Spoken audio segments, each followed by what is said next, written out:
En este bloque vamos a analizar unas tesis a partir de la trilogía El Padrino, que es una obra literaria que fue llevada al cine. Es una película bastante compleja de entender, hay que verla muchas veces para comprender cada cambio, cada escena. Debo aceptar que la primera vez que yo la vi casi no la entendí porque es una película que tiene muchos mensajes implícitos.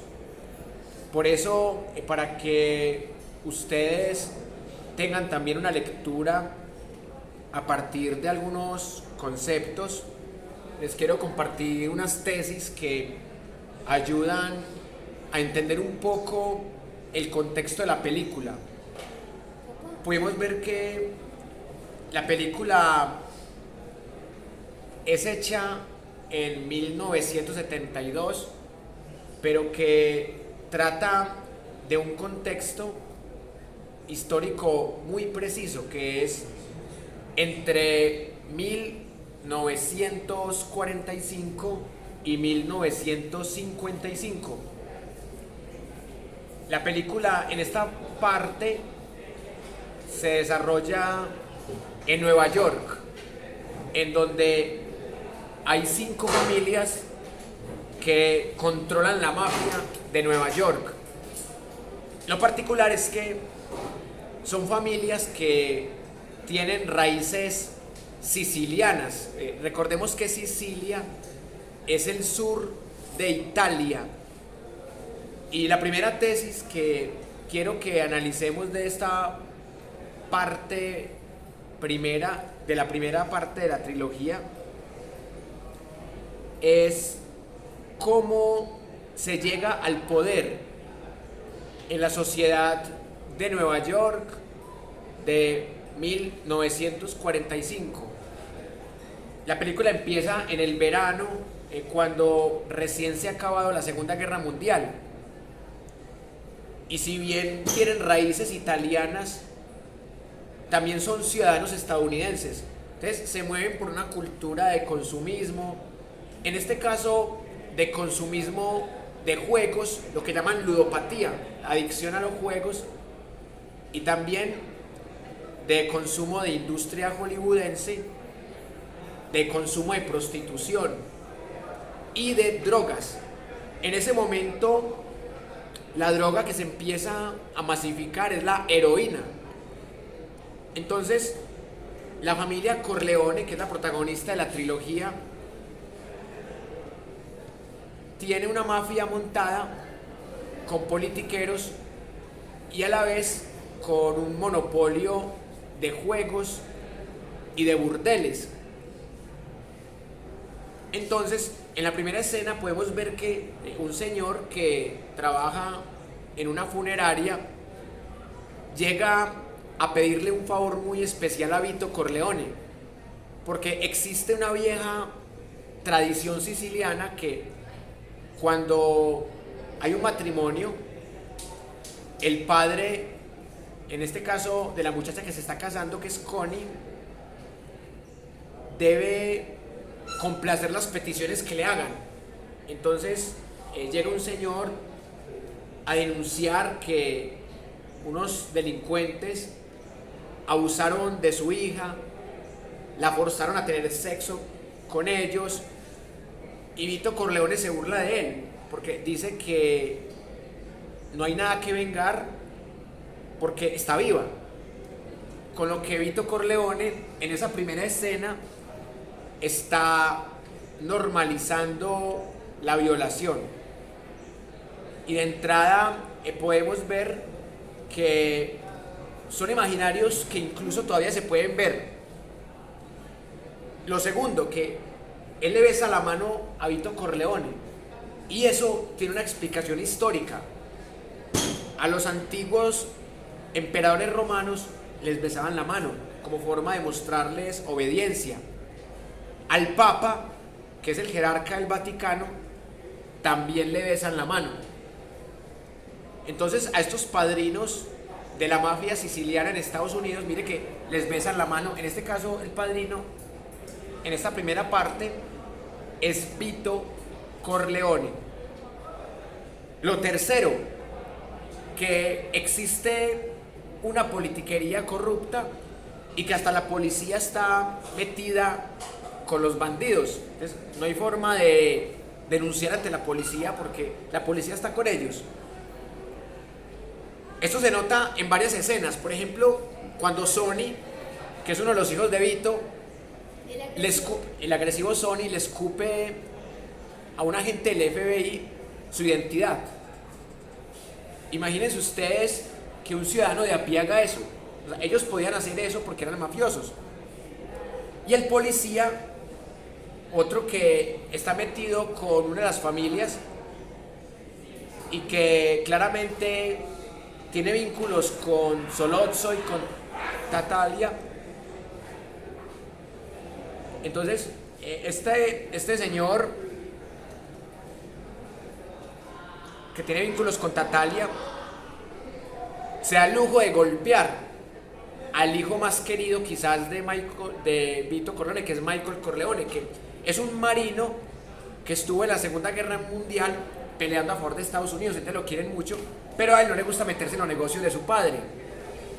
Entonces Sollozzo y Tattaglia quieren prácticamente obligar a la familia Corleone a meterse en el negocio de los narcóticos, de la heroína, pero él no quiere meterse porque si él se mete a ese negocio, él siente que puede perder el apoyo de la politiquería. Y como es una familia que ya está muy legalizada en ese momento de 1945, 1946, entonces él dice que no.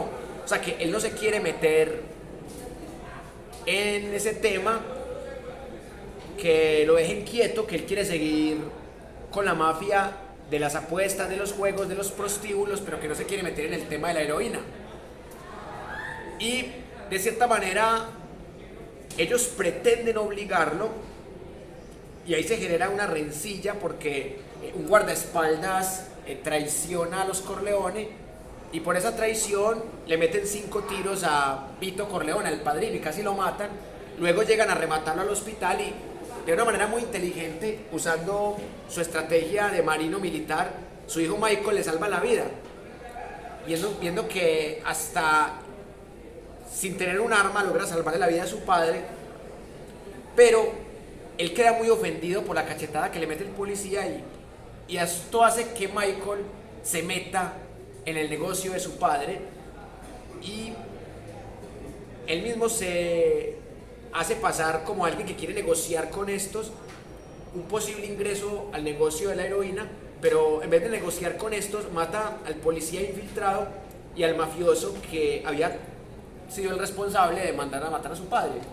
Hasta ahí va, no les voy a contar más para no hacerles spoiler, pero esa es básicamente la sinopsis. Y vimos que tienen influencias incluso en Hollywood, que ellos pueden decidir quién protagoniza o no una película en Hollywood para pagar favores, y cuando el director de Hollywood se niega, le meten terrorismo metiéndole un caballo de $600,000 muerto en la cama. Entonces, básicamente esa es la primera tesis que quiero que saquemos de la película.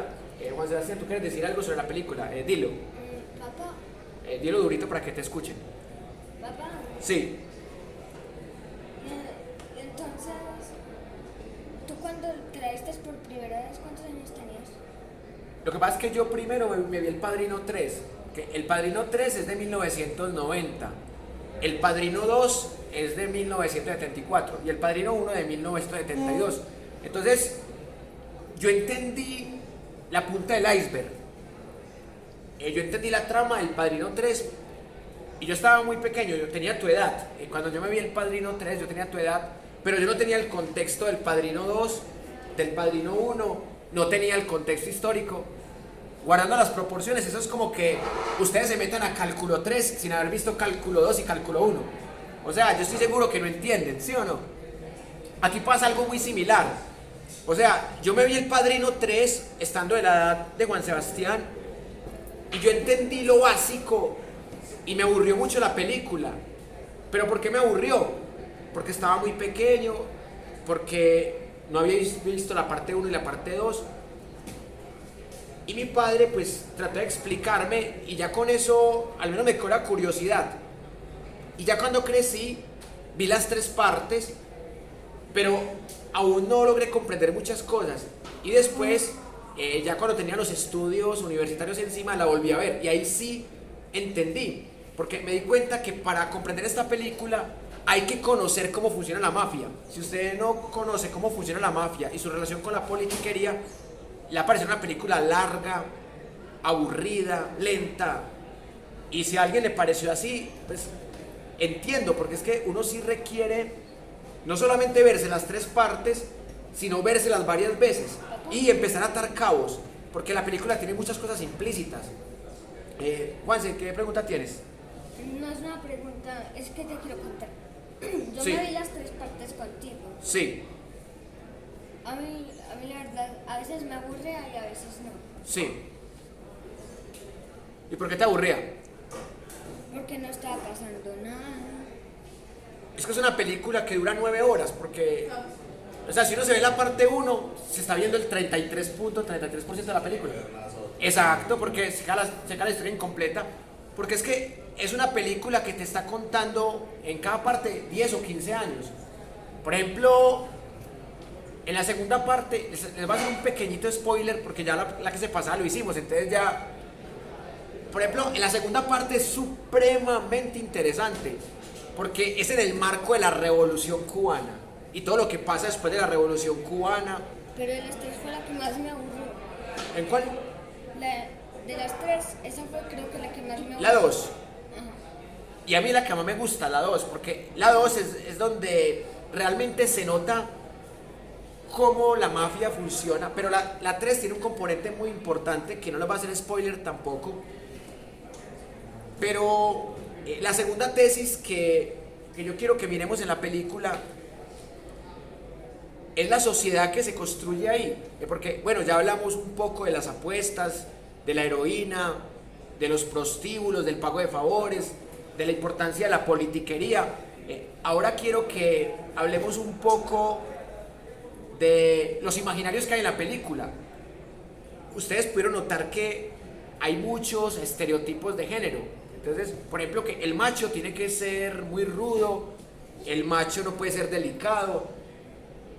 Y miren que esto lo quiero comparar con la sociedad colombiana, porque la segunda tesis que ahorita quiero desarrollar, que ya tiene que ver es con el pensamiento analógico y comparativo.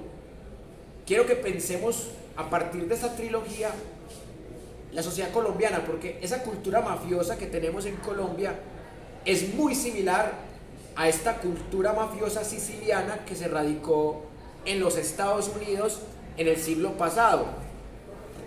Y esta historia está basada en hechos reales. El libro, que también es una trilogía obviamente, es totalmente basado en hechos reales, y así es como funciona la mafia. Y la mafia colombiana se aprendió de memoria esta película, y eso es lo que vamos a demostrar ahorita en el otro bloque. Pero primero quiero que hablemos de los estereotipos de género, porque en la parte que sigue van a ver unas escenas en donde se nota más. O sea, en esta primera parte no, pero ustedes vieron que cuando Vito Corleone considera que la violación es normal, o sea, y que no debe haber venganza por violación, ni siquiera por golpes. O sea, él cree que solamente debe haber venganza cuando hay muerte. Y por eso el funerario le ruega que vengue a su hija, pero entonces le dice, pero ¿cómo la voy a vengar si está viva? Entonces, él cree que la violación no requiere venganza, ni la violencia tampoco física, porque a ella la violan y la golpean unos delincuentes, y los padrinos tratan de llenar esos vacíos que tiene, entre comillas, el gobierno que está al mando del Estado. Son microestados de mafiosos, y ellos son los que resuelven los problemas que el Estado no puede resolver. Y miren ustedes que en Colombia las guerrillas, los paramilitares, también han ocupado ese lugar de vacío del Estado, de poder del Estado, en las regiones más apartadas de Colombia. En el sur del país las guerrillas, y en el norte los paramilitares. Entonces hemos visto que así es como funciona la mafia. Bueno, falta otra tesis para que ahí sí pasemos al tema colombiano. ¿Cuál es tu pregunta? Siéntate, relájate, siéntate. ¿Cuándo seguimos viendo las películas? No, vamos a exponer 3 tesis y ya terminamos de ver la película. De pronto hoy no nos alcanza el tiempo para analizar bien la segunda parte de la primera parte, pero por lo menos terminar de verla.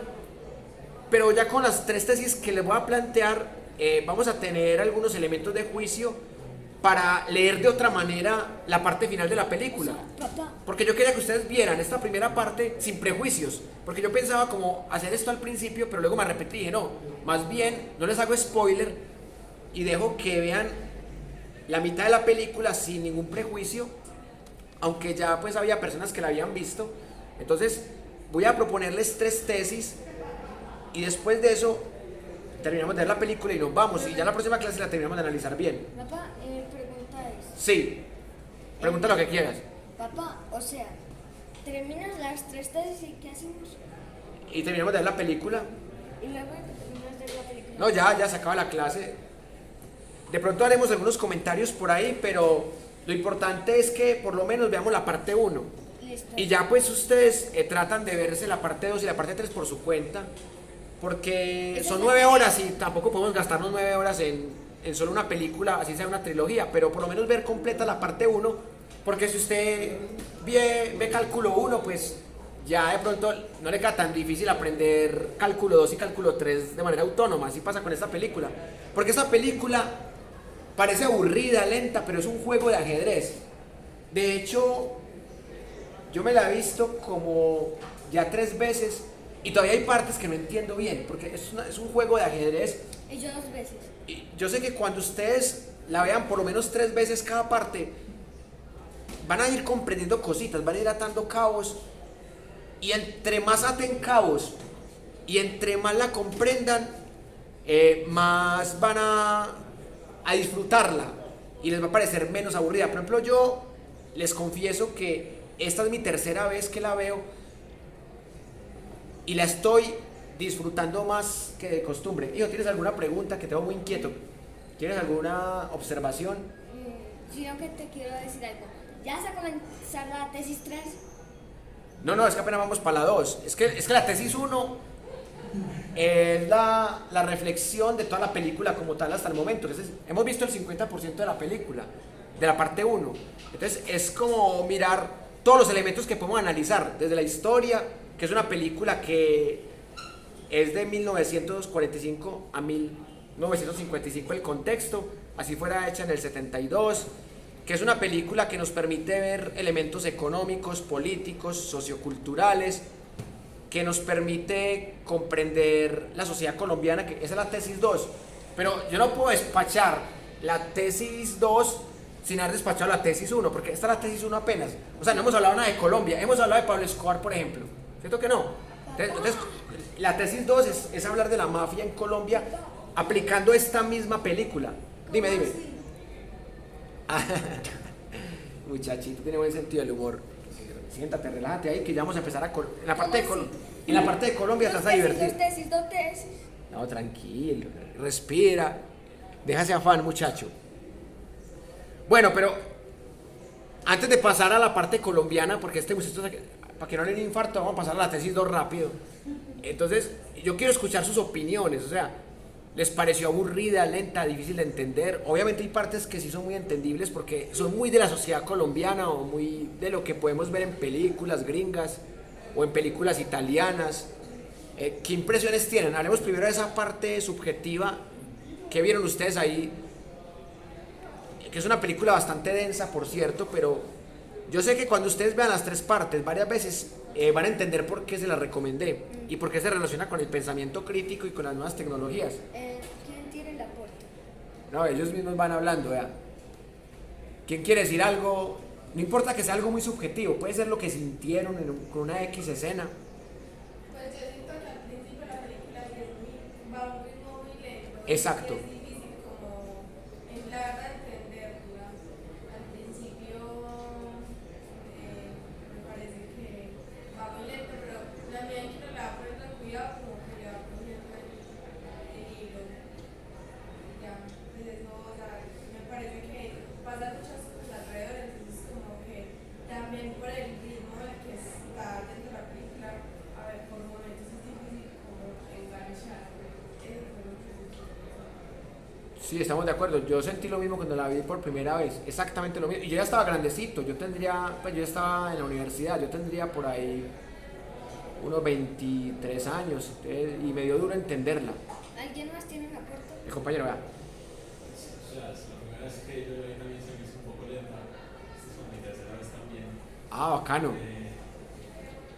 Y dijiste algo de que tu equipo Corleone como que no le molesta que hayan violado y Golpeado. a la muchacha, pero no es tanto por eso, sino que es por el irrespeto de Bonacera, que es el enterrador, pues. Funerario. Ajá. Y nunca volvió a Porque aparecer. él siempre está diciéndole, yo le doy lo que usted pida, como si él necesitara plata o si no lo conocieran de toda la vida. Entonces, más que todo esa parte del respeto por la que Don Corleone pues lo trata así, creo yo. No, pero yo creo que se juntan los dos factores. Primero, porque es que le dices que justicia sí está viva. Entonces, ahí es donde yo digo, Él pedía que lo mataran. ¿cómo? Él pedía que mataran a los violadores. A los violadores, claro. Entonces, bueno, matarlos no, pero sí los vamos a dejar igual. De hecho, en la película, en la obra literaria sí muestran qué pasa, pero en la película no muestran qué pasa. ¿Notaron eso? O al menos, aunque hay escenas de la película que están censuradas también. Hay que mirar eso. Profe, con lo que está diciendo, en el libro sí pasa, digamos, lo que históricamente se conoce de la mafia italiana, que es diente por diente, lo que es el compañero, la violaron, porque realmente si uno se pone a mirar, el contexto histórico de la mafia italiana es eso. Entonces si aplican eso, y que por eso lo que dice la compañera, la película a mí me parece que es muy lenta, muy aburrida. La primera vez que usted la ve, sea cual sea, por el hecho de que tiene mucho contexto, tiene mucho detalle, pero eso fue lo mismo que la llevó al menos la primera y segunda parte a ganarse el Oscar a mejor película, porque es que fueron guiones donde se explica ¿En qué? Eso es ese año, del 72. 72 y en el 74. 72, 74 y 90. Pero es grabada en el 74. ¿Cómo?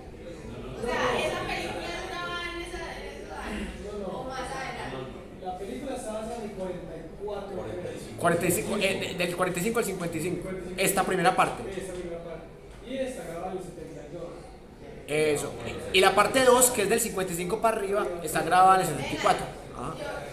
Yo Dime. quiero decir algo. Dime. Me parece muy curioso porque, pues, se supone que más o menos en el 40 y ya que se ve la película, es que empiezan ellos a hablar de las mafias, ¿sí? O que empiezan como a construir todo ese negocio. Y la guerra contra las drogas empieza en el 70 y pico, ¿cierto? En el 70 y pico empieza la guerra contra las drogas. La guerra de Estados Unidos. Pero es muy interesante, ellos se dedican Por eso es que, o sea, demora 30 años.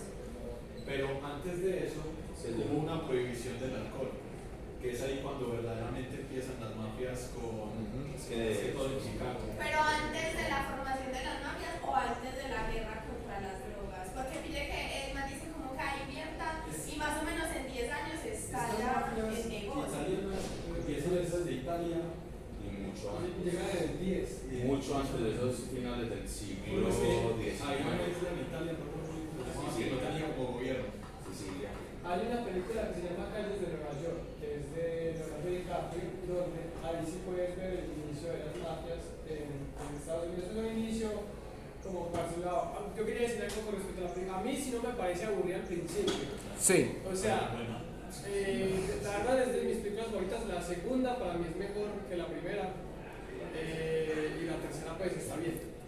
Ajá. La segunda sí me parece que es la mejor, pero la primera tiene un detalle muy importante que es Marlon Brando. Yo me concentro mucho pues, en el tema de cómo actúan y cómo interpretan los papeles. Hay escenas puntuales que me parecen muy... Entiendo que hay que tener como una paciencia para llegar a los puntos álgidos, pero es como la música de Beethoven, que tiene que ver mucho con el barroco, y pues el guionista dijo que la película tiene mucho que ver con el barroco tiene puntos bajos y puntos altos, y para poder llegar de un punto bajo a un punto alto tiene que hacer una transición, no puede estar todo el tiempo así. Entonces, por ejemplo, la escena donde ¿cómo se llama? Este marica de... ¿Cómo se llama el protagonista? Se me olvidó. Michael. Michael Corleone, sí. Michael Corleone, cuando Michael pues los mata. Al que matan. El que mata. El que mata al policía y a Solozzo. Esa es la neta, estaba hablando con ellos, ¿Pero el policía cómo se llama? McClay. El que le dispara que ti. Eso. Ajá. Michael. Esa escena, por Me ejemplo, quedó súper claro. esa escena me parece que es ultra tensa y hace ahí un montón. Entonces, como que usted va así, como más o menos tranquilo, entonces de boom, está. Eso me parece muy bacán. En un punto bajo y en un momento alto. Se sale. Considero que está bien porque si se están durmiendo los despiertan. No, pero es que Como uno no avala. debe descuidarme el momentico porque ya le pierde todo el dinero. Es que es que la película es lenta. Eso. La película es lenta y cuando menos piensa, a uno le despiertan son los balazos, ¿no? No, y la banda sonora es muy buena. Profe, es en el libro o acá en la película, no recuerdo si hablan al respecto de Vito es nacido en Estados Unidos o es un migrante. No, pero no, en la película también lo muestran. Pero es O sea, él es nacido en Sicilia. Y él lo desplazan. Un mafioso llamado Chicho lo desplaza de Sicilia, le mata a los papás. Por eso es que es tan importante que ustedes no solamente vean las 3 partes, sino que lean los 3 libros, porque así van a encontrar los vacíos. Entonces, ahora sí quiero que entremos en la segunda tesis, porque hablemos de Colombia.